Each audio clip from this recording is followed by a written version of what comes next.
L'affaire Sephora, moi j'aimerais passer un message aux ravisseurs de Sephora. Je sais qu'aujourd'hui l'internet est devenu indispensable. Tous les jeunes en Afrique ont un smartphone.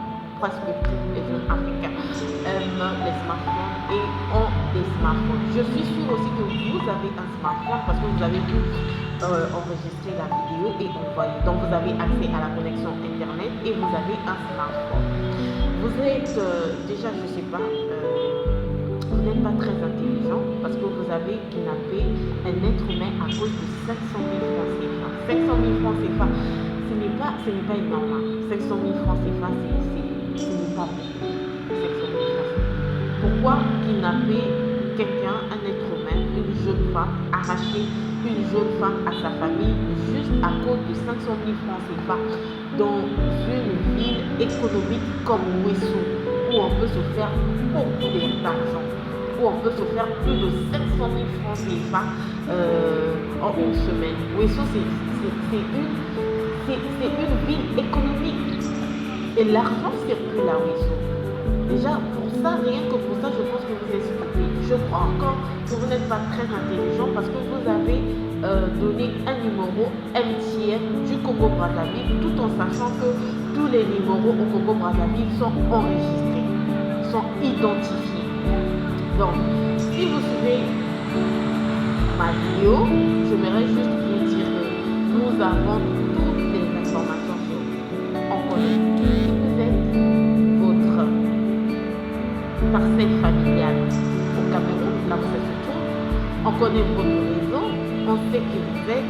D'ailleurs, le numéro que vous avez donné, c'est le numéro de votre petit frère, on ne sait pas.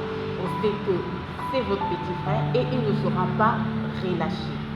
Il ne sera pas relâché et il ne va pas s'en sortir. Nous, tout ce que nous voulons en ce moment, c'est notre fille. Ramenez-nous notre fille. Ramenez-nous Sephora, on a besoin d'elle, sa famille a besoin d'elle, le Congo a besoin d'elle.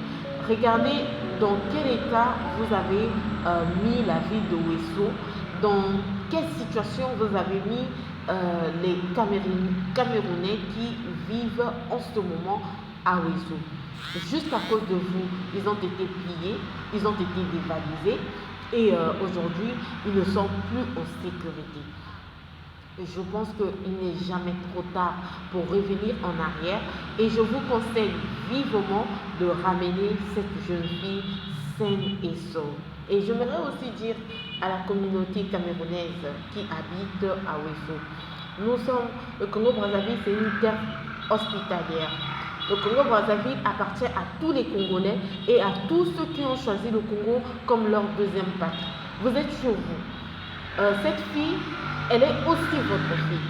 Voilà, peu importe ce qui peut arriver, c'est aussi votre fille. Si vous connaissez quelque chose, si vous pouvez coopérer, si vous pouvez nous emmener jusqu'à son ravisseur, n'hésitez surtout pas pour mettre un terme à cette situation et pour passer à autre chose. Le Congo-Brazzaville était un pays ouvert à tous, une bénédiction pour tous les Africains et pour tous ceux qui ont choisi cette terre comme leur deuxième patrie, et le Congo-Brazzaville restera une terre prospère, une terre bénie pour tous ceux qui le choisiront comme deuxième patrie. Mais seulement quand vous arrivez, vous devez vivre ensemble avec les Congolais, le vivre ensemble, le mieux vivre ensemble, le bien vivre ensemble. C'est ce que nous prenons ici. Nous avons une population qui est très chaleureuse, qui est parfois même passive.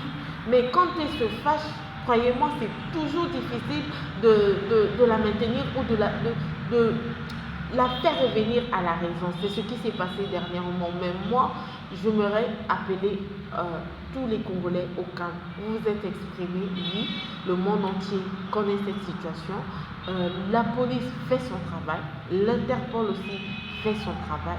Maintenant, ne faites rien qui va faire couler le sang d'un innocent, parce que jusqu'à preuve du contraire, ce ne sont pas tous les Camerounais qui vivent à Ouesso qui ont kidnappé cet enfant. C'est ce Camerounais-là que nous allons traquer, que nous allons trouver et qui va payer. Il va payer. Vous allez payer pour ce que vous avez fait pour la jeune femme, mais vous allez aussi payer pour les pillages, vous allez aussi payer pour le trouble que vous avez semé à Ouesso.